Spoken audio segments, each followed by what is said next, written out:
لباس والے تذکرے کو آگے چلایا اور دنیا کے لباس کے بارے میں فرمایا قد انزلنا علیکم لباسا یواری سوآتکم وریشا، کہ ہم نے تمہارے لیے لباس اتارا تاکہ تم اس لباس کے ذریعے اپنے ستر کو چھپاؤ اور اسی طرح تم زیب اور زینت اختیار کرو۔ دو چیزوں کے لیے اللہ تعالیٰ نے اس لباس کو پیدا کیا۔ یہاں پر لفظ انزلنا ہے، اور انزلنا کا مطلب ہر جگہ یہ نہیں کہ جو چیز آسمان سے اترے گی اسی کے لیے انزلنا کا لفظ استعمال ہوگا۔ یہاں پر انزلنا خلقنا کے معنی میں ہے کہ ہم نے پیدا کیا، تمہارے لیے لباس پیدا کیا۔ جس طرح سورہ حدید کے اندر فرمایا انزلنا الحدید، ہم نے تمہارے لیے لوہا اتارا۔ انزلنا کا مطلب اتارا ہے، لیکن وہاں پر بھی مطلب خلقنا ہے کہ ہم نے تمہارے لیے لوہے کو پیدا کیا جس سے تم دنیا کے اندر فائدہ حاصل کرتے ہو۔ تو یہاں پر بھی انزلنا خلقنا کے معنی میں ہے کہ ہم نے تمہارے لیے لباس اتارا۔ اس کی دو وجوہات ذکر فرمائی، ایک تو تم اس سے ستر کو چھپاتے ہو، اعضائے مستورہ کو چھپاتے ہو۔ مرد کے لیے اعضائے مستورہ کیا ہے؟ ناف سے لے کر گھٹنوں تک۔ میں نے پہلے نماز کے مسائل جب ذکر کیے تھے عشاء کے بعد، اس میں نے آپ کے سامنے ذکر کیا تھا کہ ناف سے لے کر گھٹنوں تک اس حصے کا چھپانا مرد کے اوپر بھی فرض ہے، اور گھٹنوں سے اوپر ران جو ہے یہ بھی عورت میں داخل ہے، یہ ستر میں داخل ہے، اس کو ظاہر نہیں کیا جا سکتا۔ تو جب انسان اپنی ران کو ظاہر نہیں کر سکتا تو کسی اور کی ران کو دیکھ بھی نہیں سکتا، ستر والی جگہ کو دیکھ بھی نہیں سکتا۔ تو آج کل تو بے حیائی اتنی ہو گئی ہے کہ اگر آپ کرکٹ دیکھیں یا وہ دوسرے جو میچ وغیرہ ہیں وہ دیکھیں تو اس میں تو لباس سارے ران اس میں نظر آتی ہے۔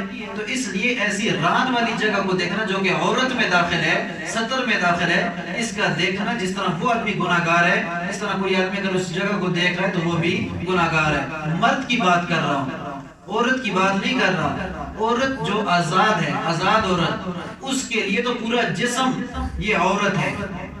آزاد عورت کے لیے جو کہ کھاتی پیتی گھرانے سے ہے، چلتی پھرتی ہے، بازار میں آتی جاتی ہے، اپنے خامد کے ہاتھ کے نیچے ہے، آزاد زندگی گزار رہی ہے، ایسی عورت کا پورا جسم جو ہے وہ کیا ہے؟ عورت ہے، سوائے ہاتھ کے اور چہرے کے۔ چہرہ اور ہاتھ وہ ظاہر کر سکتی ہے بامر مجبوری، لیکن فتنے اور فساد کے دور میں ہاتھ اور چہرے کو بھی چھپائے تو یہ بہتر ہے۔ البتہ یہ عورت میں داخل نہیں ہے، ہاتھ اور چہرہ، اس کے علاوہ پورا جسم، بال بھی کوئی ظاہر نہ ہو، یہ آزاد عورت کے لیے۔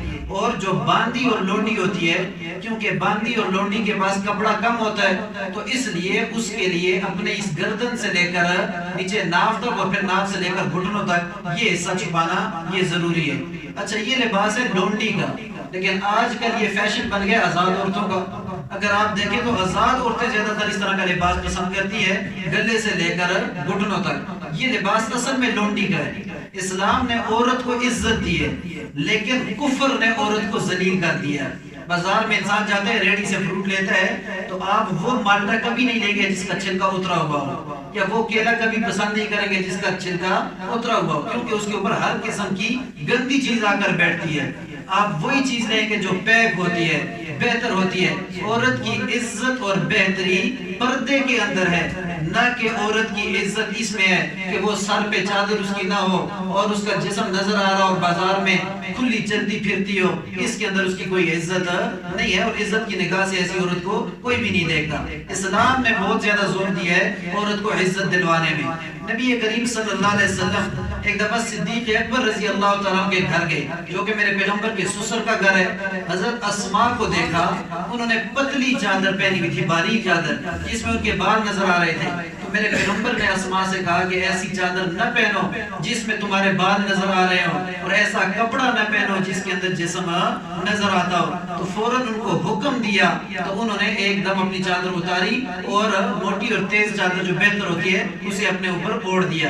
اور میرے پیغمبر نے ایک مقام پہ فرمایا تھا، رب قاسیات عاریات مائلات ممیلات، وہ عورتیں جن کے اندر یہ چار چیزیں پائی جاتی ہیں، جو کپڑا پہننے کے باوجود ننگی نظر آتی ہیں، مائلات، جو ایسا لباس پہنتی ہے کہ لوگوں کو اپنی طرف مائل کرتی ہے، یعنی ایسا لباس کہ لوگ میری طرف دیکھیں. آج کل اکثر عورتیں ایسا لباس پہنتی ہیں, پسند ہی ایسا کرتی ہیں شادیوں میں کہ لوگ ہماری لباس کی تعریف کریں. برقعے اگر آگے تو وہ بھی اتنے فینسی آگے ہیں کہ ان برقوں کے اندر بھی لوگ ان عورتوں کو دیکھتے ہیں, کیونکہ وہ برقع ہی ایسے کہ مائلات لوگوں کو اپنی طرف متوجہ کرنے والے, اور ممیلات ایسی عورتیں جو خود مردوں کی طرف مائل ہوتی ہیں. تو میرے پیغمبر نے فرمایا لا یجد ریح الجنہ, یہ عورتیں جنت کی خوشبو بھی نہیں پا سکتی.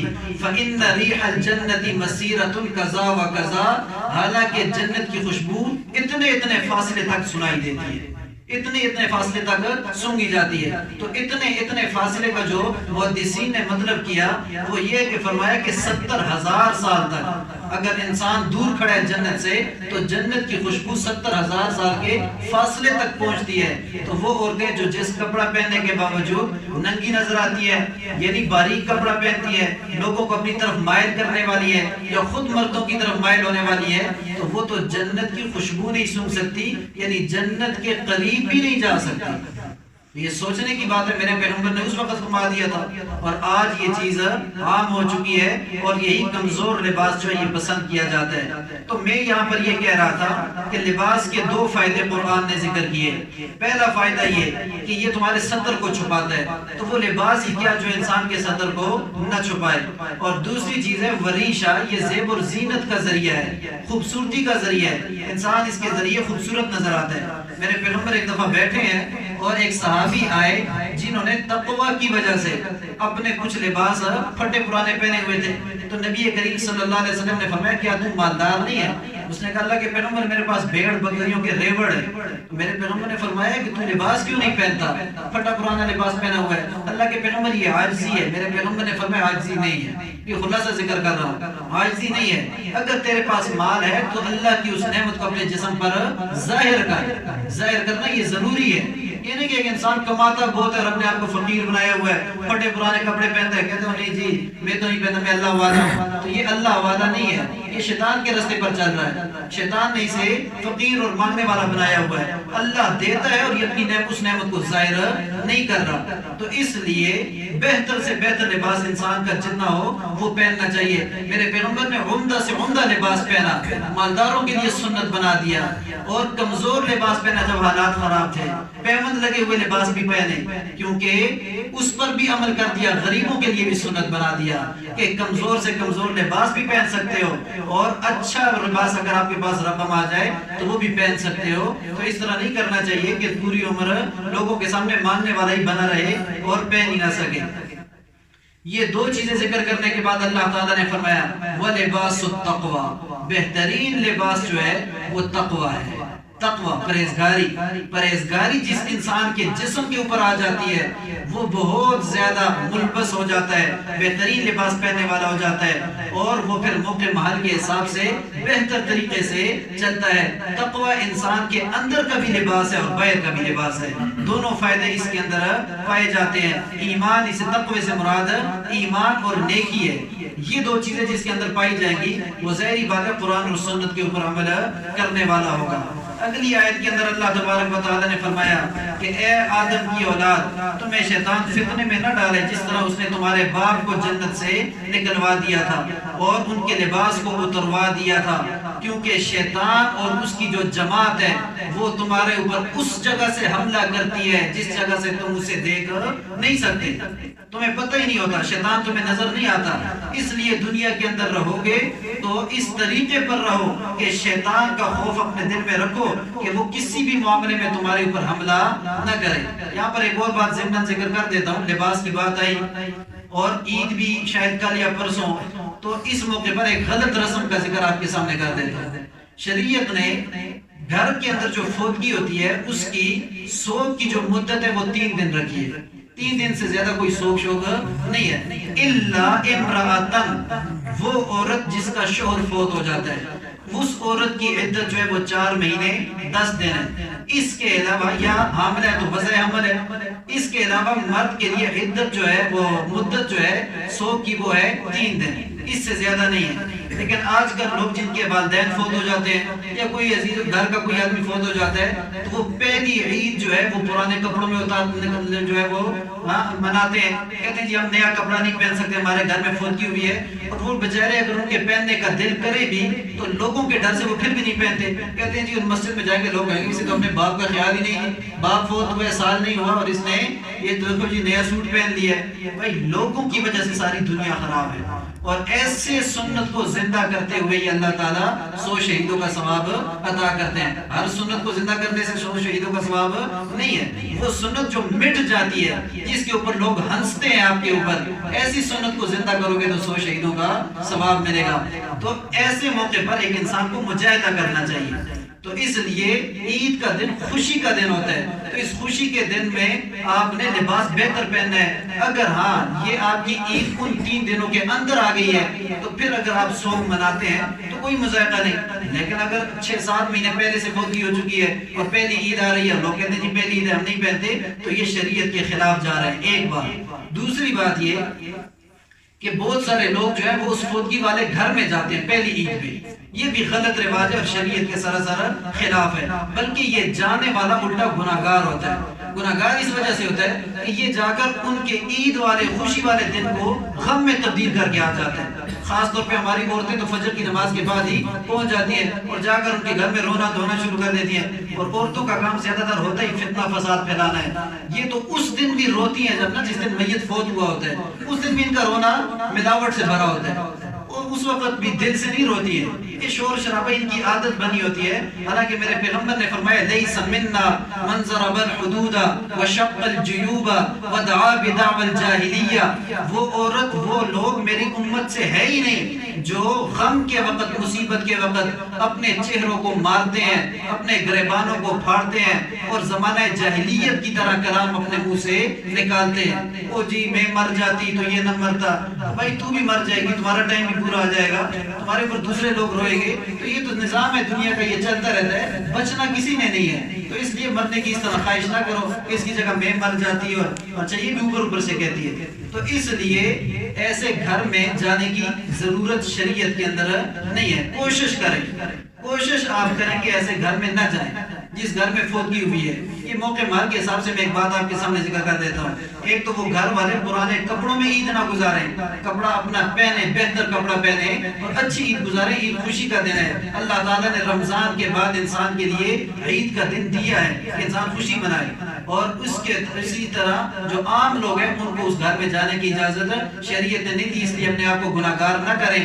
ہاں آپ نے اگر دعا وغیرہ کرنی ہے تو اسی نماز کے بعد دعا کر لیں، سب میت کے لیے ایک دفعہ کر لیں، یا پچھلے سال جس طرح ہم نے یہاں پر ترتیب بنا دی تھی کہ نماز کے بعد حجرے میں سارے بیٹھ کے اور سب نے دعا کر لی ایک دفعہ، اگرچہ اس طرح بھی انتظام ٹھیک نہیں ہے، لیکن وہ گھر میں جانے سے بہتر ہے کہ انسان گھر میں نہ جائے اور ایک جگہ بیٹھ کر دعا کر لے، اس رسم سے یہ پھر بھی بہتر تھا۔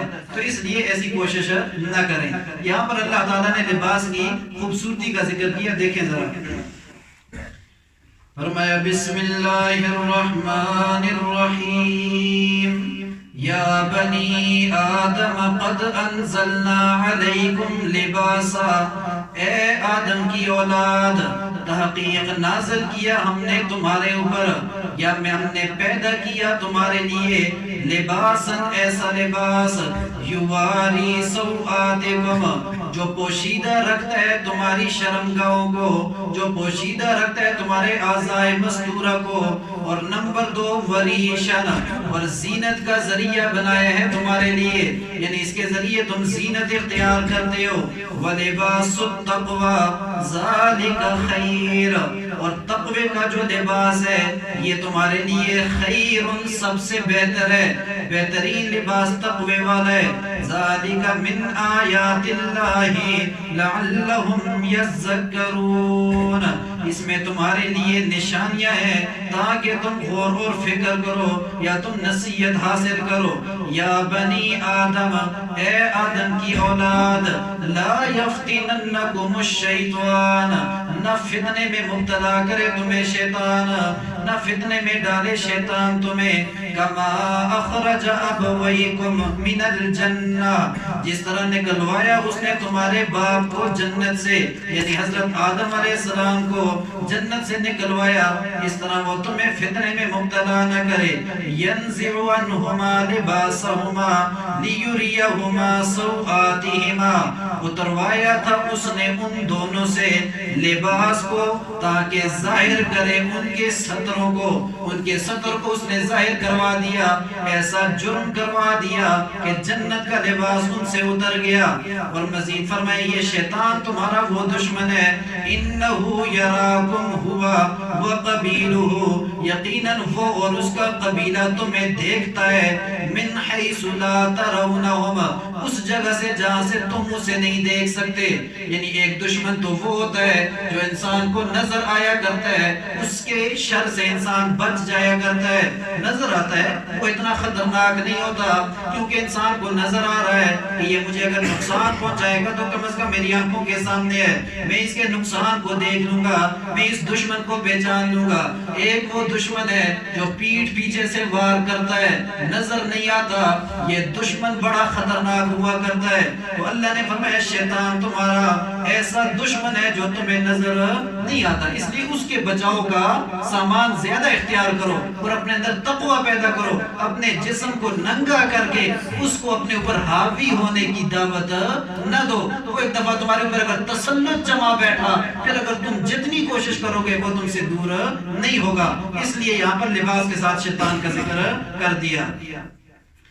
اِنَّا جَعَلْنَا الشَّيَاطِينَ أَوْلِيَاءَ لِلَّذِينَ لَا يُؤْمِنُونَ، یقیناً بنایا ہم نے شیطان اور اس کے دوستوں کو ان لوگوں کے لیے جو ایمان نہیں رکھتے، یعنی ہم نے شیطان کو ان لوگوں کا دوست بنا دیا جو مومن نہیں، جن کے اندر ایمان نہیں، جن کے اندر ایمان کی رتی نہیں، شیطان ان کا دوست ہے اور یہ دونوں آپس میں دوستی کا تعلق ہے ان کا، اس لیے تم بے ایمان بن کے شیطان کو اپنے اوپر تسلط جمانے کی موقع نہ دو۔ اللہ تبارک و تعالی سے دعا ہے جو کچھ ہم نے